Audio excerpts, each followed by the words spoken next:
Ungwame bundu ja Kongo. Ungwame bundu ja Kongo.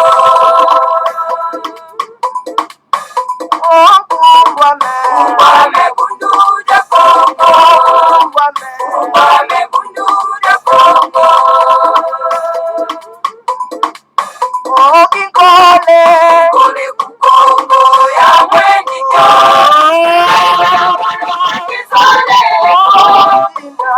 ya tena mane mumbandwe munguluza kandanya Kongo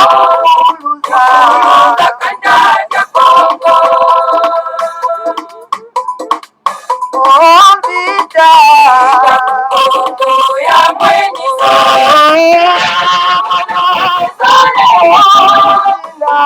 ya tena mane mumbandwe mwana vita kukongo mwana vita kukongo Kiaje ya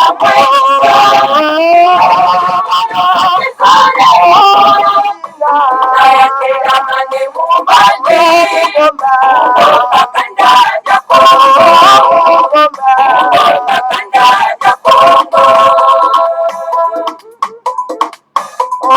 Tombe ya mwenye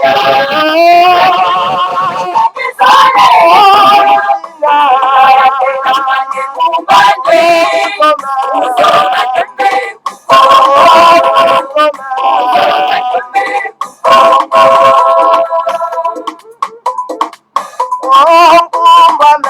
Ungwame bundu ja Kongo.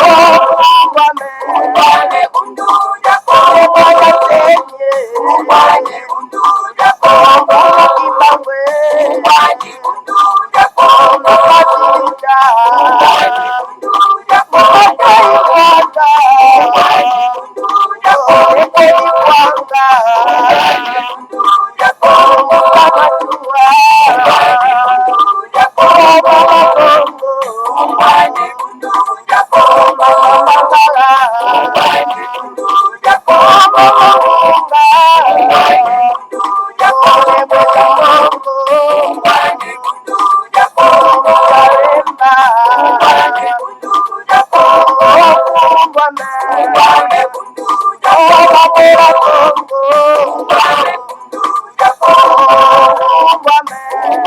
bundu ja Kongo. Ungwame bundu ja Kongo. Matondo mingi soro pena tuka na studio, matondo mingi soro pena tuka na balandi ya Congo bololo, kumba me bundu ya Congo, talabiso wana toye lisusu bomo mesala na tuka na pokwa na lelo. Pambate, bama batata bandi kwa balandi ya Congo bololo, lelo ezali mokolo mwa yambo ya mposo. Mokolo mwa tukumisato ya sanza ya zomi na moko, mobo ya koto mibale na tukumibale, tokomi bongo na ngonga ya zomi na mwambi na miniti tukumibale na mibale, elingi koloba ngonga motoba na miniti tukumibale na mibale ya sima ya nzanga. Lelo ezali émission ya suka ya mois ya novembre, bama batata bandeko poto kwa kwatame mois de décembre. Alors, tu es obligé pour la émission na biso, en tout cas, na pourquoi na lelo. En tout cas, to pesi bino banso ba yenge, bambo tepe balo sako na bino banso, ezali wa bino molobeli, utabo pelo bala, elingi koloba, malamu koloba. Lelo, bama tata bande kotoza mwa ba sije mibale ya kosolola na bino en tout cas na pourquoi na lelo. Bama tata bande kolanda ya Congo bololo. Ya liboso tokomekana no ko solola soro pena en tout cas nouvelle, la bonne nouvelle. La bonne nouvelle tokopesa sabino est tout simplement que Bundu dia Mayala continue n'est-ce pas à continuer toujours que ça la bon chemin na ye bama batata bandeko ko se réhabiliter bama batata bandeko donc pour reprendre les activités bama batata bandeko landia Congo bololo. Donc voilà Bundu dia Mayala et c'est doté en tout cas na mokolo lelo donc un siège vraiment ya munene na kati ya mboka mokonzi Kinshasa. Alors et pas wapi en tout cas cadre, membre, tout ça là, bakokenda ko kutanaka pona masolo ya bip politique, hein, ya politique. Yambo Kanabiso, Tata Bandeko. Vous savez très bien que Bounou Diamayala, c'est le seul parti panafricain d'avant-garde où ils ont prôné idéologie Yamala Mopo Nambo Kanabiso. Bama Tata Bandeko, ils ont prôné donc le fédéralisme Nambo Kanabiso, Bama Tata Bandeko Congo Bololo. Alors, parce que l'unitarisme, même biso sur la misère, la souffrance, la pauvreté, le pillage, le gaspillage, et puis bon, beaucoup de gens donc, prédateurs, usurpateurs, le cola, Hippolyte Kanambe, usurpateurs, le cola, Rubewa, Tambwe Mwamba, donc Bisengi Mana, Tango Fort, Nyarugabo, tous ces usurpateurs parce qu'à cause il y a unitarisme. Alors donc voilà, Bounou de Maya les a prôné donc le fédéralisme. C'est le seul parti politique que vous allez la politique. Il y a solo penda pour na kobongisa mboka na biso ama tata bandeko. Donc voilà, Bundu de Mayala Eutiko s'est doté donc na un grand siège bama tata bandeko et pas en tout cas membre il y a parti politique Bundu de Mayala ba ko banda ko kenda ko se réunir kuna pour na ko solola solo penda en tout cas beau politique ya mboka na biso ama tata bandeko. Tala isango monene en tout cas. Cela montre que non, Mbuta Kibangu, Mbuta Wampuna, alors donc, ils continuent à faire leur chemin, à tracer leur chemin, donc pour nous faire adopter, je ne vais pas adopter, non, pas du tout, mpona kokokisa mokano ya bandeko na biso ya parti politique Bundu de Mayala ya kozala doté donc na un siège et pas wapi bakobanda kokendaka ko siéger bama batata bandeko ya Congo Bololo. Donc voilà une bonne nouvelle bama batata bandeko ya Congo Bololo yango wana tokoki kopesa bino solo pena en tout cas na côté ya Pumbu kuna na côté Kinshasa et pas wapi en tout cas Bundu de Mayala bauti solo pena kozwa siège moko ya munene bomonaki yango na bilili bama batata bandeko ya Congo Bololo. Alors donc, concernant les grands maîtres de Mandassem, le chef saint de la race Bantou, le président de la République fédérale du Congo, en tout cas, Mandassemi continue, n'est-ce pas, en tout cas, il y a qu'à observer la situation politique parce que il a déjà dit, lorsque tout moi, un prophète, tant à prophétiser à Bikoli, et c'est là bana kimia pour observer tout ce que oyo ya Bikola qui est kokisama. Congo Bololo. Donc le grand maître de Mandassem va très bien, en bonne santé, il n'y a pas de problème de ce côté-là, pas d'inquiétude, Congo Bololo. Donc voilà, il fait que observer la politique Oyo Ezali Kolika Sorope, en tout cas, na Mboka na biso. Et vous savez très bien, dernièrement, le grand maître de Mandassem a reçu Sorope, en tout cas, Jeep 4x4, Oyo, donc la femme, il y a monsieur Chilombo, Tshisekedi, a fait ça qui est comme cadeau pour moins de transport et pour permettre pour se déplacer, pour la population congolaise va souffrir na kat na mboka na bango tata. Donc c'est un don privé de la part, n'est-ce pas? Il y a moi aussi, il y a Ndeko Chilombo Tshisekedi Bama tata Congo Bololo. Donc un cadeau, on peut dire un cadeau. Ezali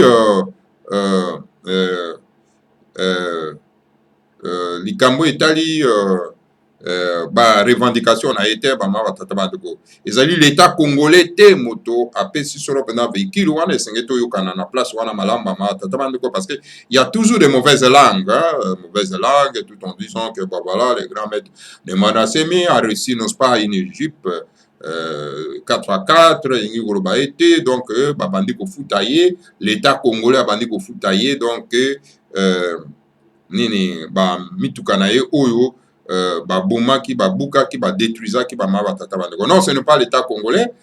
Ça, c'est un cadeau privé de la part, n'est-ce pas, de l'épouse. Il y a M.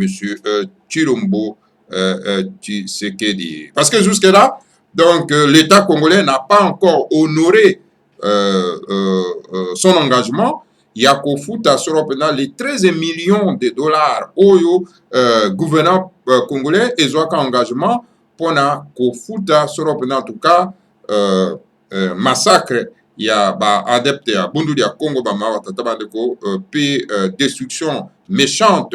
Il y a palais royal l'État congolais donc a bougé dans de ces côtés-là Congo bololo. Donc tout ça la confusion nakati entre un cadeau maman tata bandeko et outil et paya l'épouse il y a monsieur Chilombo na l'État congolais parce que Bolanda Kibino Moko, secrétaire général, il y a IDPS, Moto Ayaki, Soropena Kopesa, les grands maîtres Nemandansemi, donc Jipuana en personne. Donc le secrétaire général, il y a IDPS, Azali, qui représentait donc fonction Mokote dans l'État congolais. Donc cela veut dire que ça c'est une affaire privée. Donc qui n'a rien à voir avec l'État congolais. Donc l'État congolais, jusque-là, n'a pas encore honoré engagement. Donc, Oyo, Bazouaka, Soropena, il y a 13 millions de dollars et pas il y a les grands maîtres Nemandan Semi. Donc, voilà, éclaircissement pour la bande de Konabiso, peut-être Oyo, Bazako, Yeba, analyser la situation, de quoi ko pesa bango, ko sembola bango yango, malamu, Bama, Batata, Bande Kolanda, Congo, Bololo. Donc, voilà.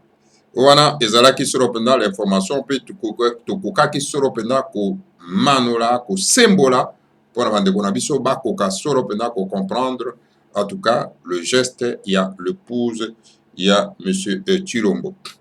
Donc ainde ko monga tuninga ya wa tunakinga robi me mbuta bopelo ko bala namoni yo bengaka monsieur Chilombo et pourtant azali président il faut ko benga ye président de la République. Alors, réponse na motuna ya ndeko na biso wana ezali tout simplement boye. Toza clair na sika wana ba. Mama tata bande kwa landa Congo bololo. Ngana lobi na kobenga monsieur Chilombo président nano te. Parce que namoni makoki yanga ya kobenga ye nano président ezali te. Po namoni azui nano ba prérogatif na ye tant que président na noté ba ma tata ba ndwala na Congo bolo na noté ya wanga na obenga ye président na ko benga ye président tango monsieur Chilombo Tshisekedi a ko libérer tous les prisonniers il y a Bundu dia Mayala Bundu dia Congo c'est-à-dire tous les Makessa o bazali emprisonnés injustement na prison ya Makala ya Ndolo il y a Bandundu. Parce que tous ces prisonniers, bazali ba prisonniers personnels et Hippolyte Kanambe. Et pour toi, Hippolyte Kanambe azali sous na bokonzité et que ce monsieur Chilombo Tshisekedi motoza ko gouverner et sengeli ba prisonniers nyonso wana oyo Hippolyte Kanambe akangisaki akangaki illégalement monsieur Chilombo abimsaba. Ceux qui bazali toujours nakati ya prison tina mokolo malelo, cela veut dire que Chilombo n'a pas le pouvoir et c'est Hippolyte Kanambe qui dirige. Alors yango a lancé défi wana ceux qui ba prisonnier wana babimi bango surtout à ce moment-là nakobenga monsieur Chilombo président de la République et pas seulement que ça et nakobenga ye président tango nakomona vraiment que moto oyo babengi Edi Kapen o azali na prison na Makala injustement par oyo bakangisa ki solo pena na Hippolyte Kanambe. Alors tango na komona ye abimi pe alors wana na koloba ke non monsieur Chilombo Tshisekedi a maintenant le pouvoir en main aussi longtemps que bato wana nyonso bazana na prison parce que ezali te ke na bokonzi ya Chilombo nde bato wana bakangamaki hein bon na ba marqué ça tu dis que une partie bakangami na boye yaye na fauteuil na ngbende Alors, donc, les autres, tant Hippolyte Kanambe azalaki. Mais Hippolyte Kanambe, Toroba, entre guillemets, azaï sous-souté. Alors, pourquoi ces gens-là doivent demeurer dans la prison pour nani? Alors, ceux qui n'ont monété, Edi Kapen, Bama Kesanyon surtout, Yabundu dia Congo, Bundu dia Mayal, ba bimisi bango dans la prison, et je vous le dis, je vous assure que mon Kolowana, président de la République, le président de la République, M. Tshilombo, tu sais que maintenant Félix était parce que Félix, ce sont les nos étrangers. Hein. Ça honore pas quand même. Hein, donc voilà la réponse na ko pesa ndeko na biso oyo atuna kingai motuna wana yango wana bama batata bandeko landa Congo bololo. Nous voulons certes appeler notre frère président, mais avant kobenga notre frère président et sengeli total a ba prérogative ya président sokaza kokokisa yango soka simbi yango sokazo contrôler l'appareil de l'état bama tata bandeko soki moto moko pembe naza kotia ye ba poso habitabité bama tata bandeko là à ce moment là je dirais que bon voilà il a le contrôle du pouvoir et à ce moment là je peux l'appeler président de la République bama tata bandeko là. Voilà la logique. Alors, information de Kopé Sabino toujours et à Congo, ils allaient que M. Tshilombo qui sera en tout cas na réunion il y a SADC. Alors donc Azongaki en précipitation bama batata bandeko. Alors kuna en tout cas bakondi ya SADC bazu mokano na absence ya M. Tshilombo. Que non mais ceux qui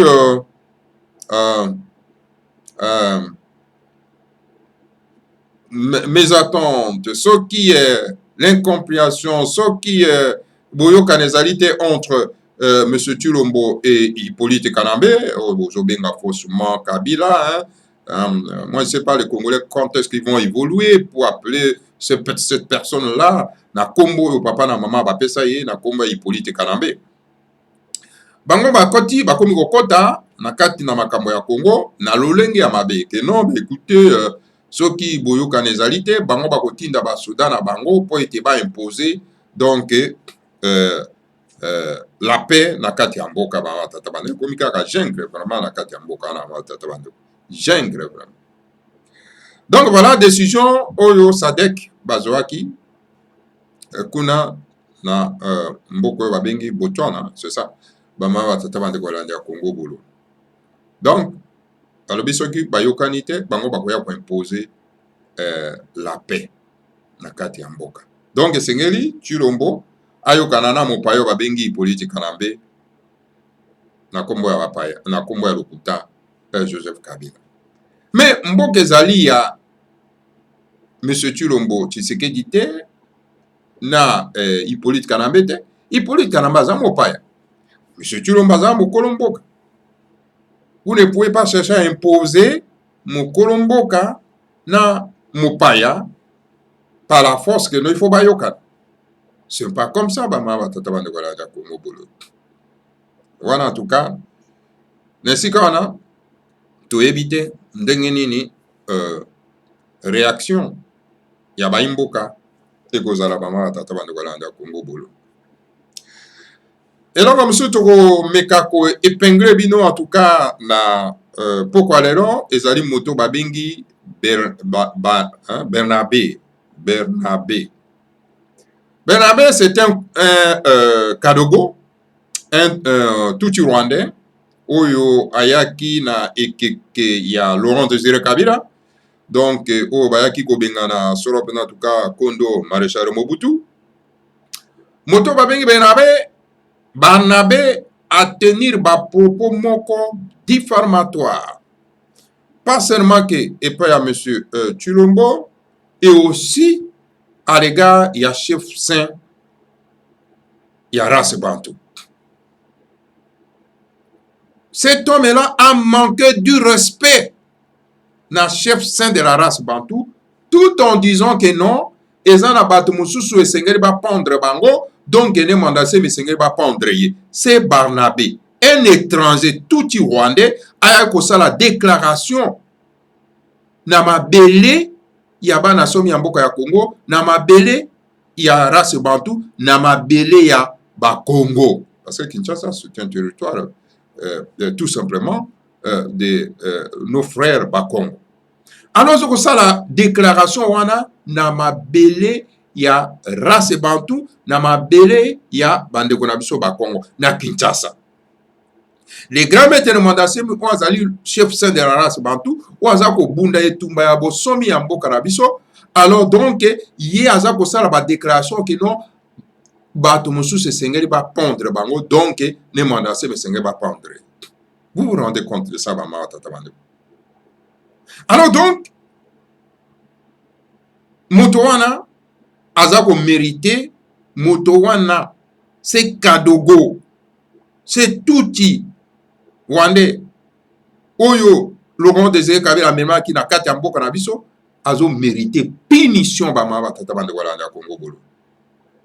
Seigneur bandeko na biso, écoutez, omoni tango to banda ko punir bato wana sévèrement ba ko banda ko banga biso. Omoni tellement que tozo tika bango le temps sans qu'on pèse bango punition, yango omoni baza ko outrepasser. Hein? Baza à l'aise, hein? Pour ça la déclaration à la maman tata bandeko. Lobi asala ki déclaration contre monsieur Chilombo. Hein? Tout en disant que non, à rejoindre Bouma. Omoni ke batie maboko. Omoni acolyte, il y a eu des pèses. Omoni neka ba telemi au créneau. Mais vous, bandeko na biso ya bundu dia mayala, les makessa, pourquoi une telle personne a pu tenir propos? Il y a modèle wana. Alors vous êtes resté silencieux, vous êtes que dans la distraction. Pour nani bolingi toujours distraction. Mais bato bako banga biso te tango toza ko telemela solo pena en tout cas likambo ya lolengo wana te. Tango moto moko boye mwa mouta moko boye atiki mabele ya bakoko na ye na mabele na biso matambo ya za ko nyata na zo nyata matambe na mabele ya bakoko na ete na mabele ya bakoko na biso. Alors donc, à tenir ma propos négligents à l'égard, non pas de notre chef saint de la race bantu. Mais écoutez, mes chers frères, moto lokolo ane mandase maza moto beaucoup aux la légèreté. Hein? Pour aller ni bino ba noir, boza li susu ba noir et surtout la race bantu. Boza na légèreté bo. Moto lokolo ane mandase mi azali moto oyo. Donc, il faut la haute protection. Bama tata bandeko. Toko kotika ba individu ndenge wana te ba tenir des propos pareils. Moto oyo a commis les livres saints, les livres sacrés de la race bantu. Ou a pesi biso honneur lokumu. Et que ce qu'on s'est présenté par Batou que non, écoutez, vous êtes de quelle confession? Non, nganaza moko ya bundu dia Congo. Vous avez un livre sacré? Oui, mais nous avons le livre sacré. Notre livre sacré, c'est Makongo, Makaba. Donc, aujourd'hui, avec fierté, alors, surtout, la curiosité pour voir quoi alors, donc, une personne pareille, et Seigneur, azala donc, na protection, la haute protection, na défense, na biso, et yangala kata moko boloko la Barnabé, a tenir des propos négligents à l'égard, non pas, de notre frère de la race, oiseau bundabitumba ya ko récupérer bo somi na biso. Alors donc biso totika être tranquille, to ignorer sans que ça la menace verbale. Ça ne va pas maman tata bando. Ça ne va pas. Bako banga biso te na kati ya mboka so itoza ko se comporter ne wana maman tata bando wala na Congo. On se laisse dans la distraction, dans la futilité. Alors le grand problème devant nous, on ferme les yeux.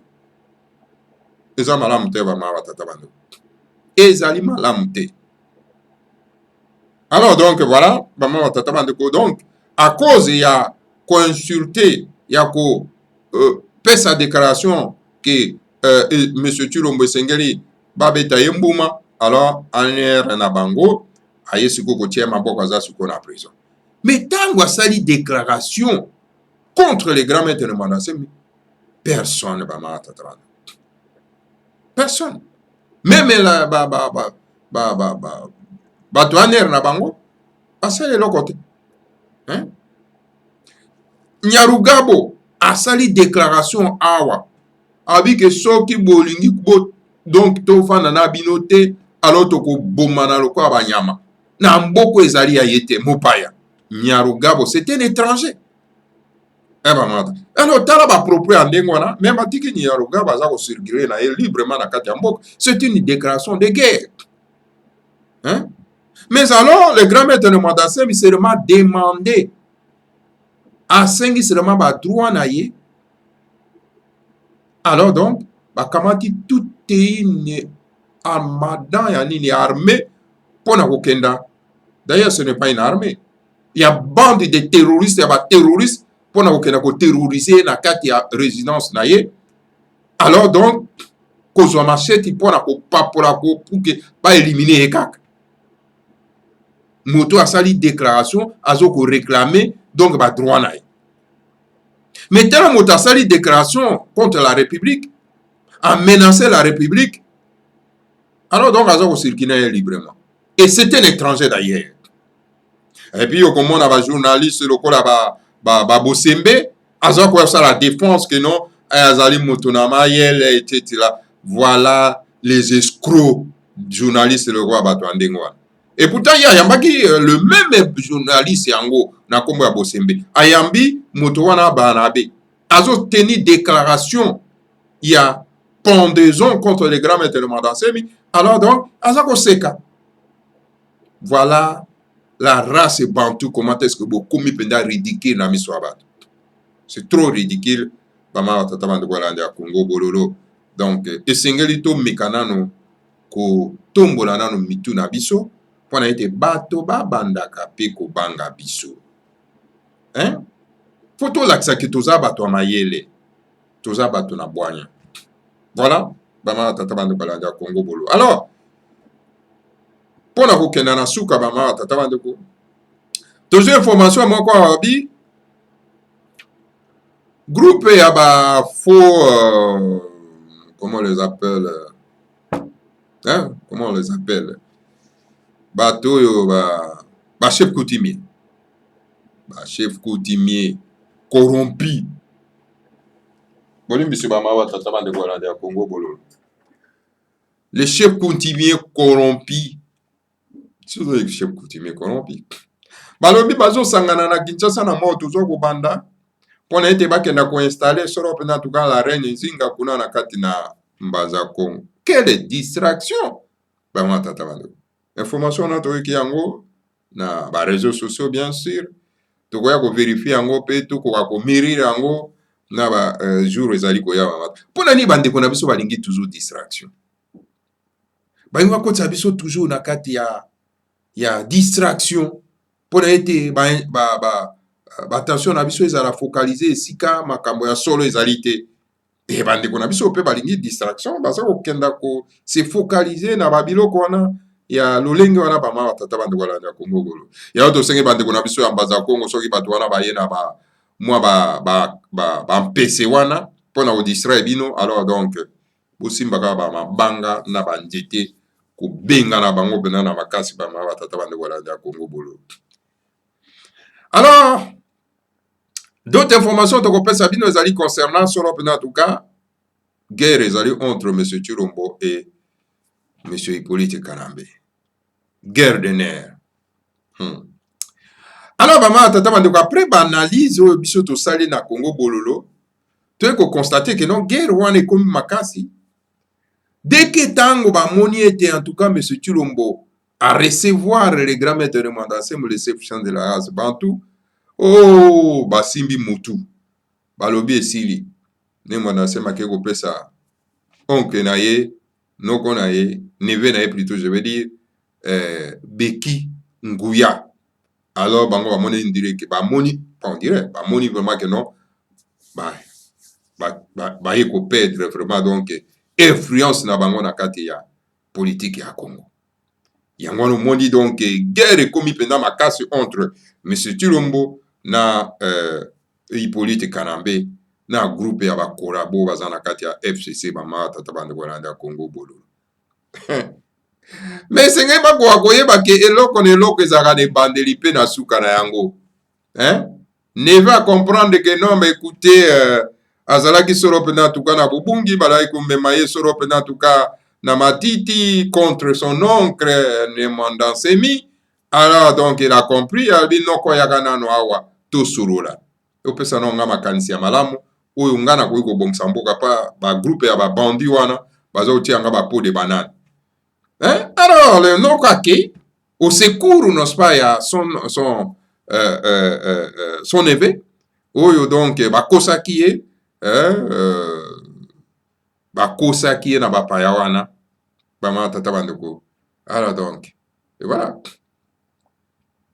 Donc, apesi nebe na ye, donc, makanisi, ya kolongwa na misère oyo, bama tata bandeko landa Congo. Voilà la responsabilité à l'homme sage bama tata bandoko. Voilà tina oyo ya kozalaka na homme sage na kati ya mboka. Alors kune pa na bango kuna babeli kipeleke se bakomi kolela na monoko ya mboka, boleli nano te bokolela malamu, boleli nano te bokolela très bien. Alors bama tata bandoko la ya Congo bolo. Donc voilà, guerre de nerfs fait que commencer entre les deux personne bama tata bandeko la ya Congo bolo. Mais Hippolyte Kanambe sengela kwa koyeba ke aza mopaya. Mboka na ezali Congo te. C'est un usurpateur. Il doit rentrer chez lui. Il doit rentrer chez lui. Chez lui, ce n'est pas au Congo. Les Congo au Congolais, les Rwandais au Rwandais. Hein? Tu dois rentrer chez toi. Qu'est-ce que tu attends? Au salipe mbongo ebele. Au yibipe ebele. Mais il faut quitter. Mais il faut... Non, écoutez, aucun degré de force. Il n'y a pas une autre solution qu'il y a pour bengana na makasi. Parce que olingi okena bo PTT. Po okuti miele na kati ya Congo, okuti bazoba na kati ya Congo, oyo bakomi kokumisa yo kokomisa bakomisa o roi na mboko ezali ya yo te. Non, tu vas rentrer monsieur. Tu vas rentrer hein. Tu vas rentrer. Voilà. Bama batata bande kolanda ya Congo bololo. En bref, oyo nakoyi kopesa bino solo na en tout cas comme information na mokolo mwalelo pama tata bande kolanda Congo bolo. Matondo mingi na bino banso oyo en tout cas bo landi biso solo en tout cas na mokolo mwalelo wana tukutana bino bon mesano mbala sima tata bande ko. Et voilà, que le Seigneur à Congo vous bénisse tous, bénisse Nemanda Semi et bénisse la République fédérale du Congo ingeta ibobo ibobo kasi bobo sanate ko s'abonner pe ko partager sur en tout cas vidéo na biso na baimboka. Alors sans oublier ya ko sala pe geste na bino pona ko sunga notre chaîne Congo Bolo po mo sapi moko esuka kela elongité misapi mibalende esukolaka elongi bama tata bande kolo boko nde esukolaka elongi maboko mibale misapi zomi nde kosuko elongi kitoko. Alors lisungi na bino pe ezali nécessaire bama batata bande kolanda ya Congo. Matondo mingi na bino banso et voilà tukute na bino mbalasi mvuka yantimanti afelika jampa di phénomène towa kabu dia bakeluba uluzororo batanda wa mungu tuleno makanda mava musa mafutuka yotama osaweni na ninga masina makikulu kongoja bakongoja futuka kongo uluzororo batanda wa mungu tuleno makanda mava musa mafutuka yotama osaweni na ninga masina makikulu kongoja bakongoja futuka kongo Afrika ya Afrika ya Madina Tumba Afrika ya Madina Mene Tumba Afrika ya Afrika ya Madina Tumba Afrika ya Madina Mene Tumba Kesi ambayo mitaketirwa na kukongo Kipanda kya Kongo ye kibuka kya Timanti Eviapa ya mbita tetima na kukongo, Kongo ya bakongo ya futuka Kongo. Eviapa ya mbita tetima na kukongo, Kikwanza kya Kongo ye kivuka kya ntimanti. Eviapa ya mbita tetima na kukongo, Kongo ya bakongo ya futuka Kongo. Afrika ya Afrika ya mbali na tumbo, Afrika ya mbali sina mene tumbo, Afrika ya mbali, Afrika ya mbali na tumbo, Afrika ya mbali sina mene tumbo. Zakuzakuna ntantu zazo zinakatulwa, ulusolola batata makungu tulendo. Zikumi azone za kwanza zinatungwa, yevuka na mukivuka kya ntimanti. Zakuzakuna ntantu zazo zinakatulwa, ulusolola batata makungu tulendo. Zikumi azone za kwanza zinatungwa, yevuka na mukivuka kya ntimanti. Afrika ya Afrika ya mbali na tumbo, Afrika ya mbali sina mene tumbo, Afrika ya Afrika ya mbali na tumbo, Afrika ya mbali sina mene tumbo. Zikumi nazoleza kwanza zinatungwa, Kongo kwimaka ngubegela kuvanguzami. Oyo makatanga kivuku bangi chwapa, Kasaimu kivuka kya ntimanti. Zikumi nazoleza kwanza zinatungwa, Kongo kwimaka ngubegela kuvanguzami. Oyo makatanga kivuku bangi chwapa, Kasaimu kivuka kya ntimanti. Afrika ya Afrika ya mbali na tumbo, Afrika ya mbali sina mene tumbo, Afrika ya Afrika ya mbali na tumbo, Afrika ya mbali sina mene tumbo.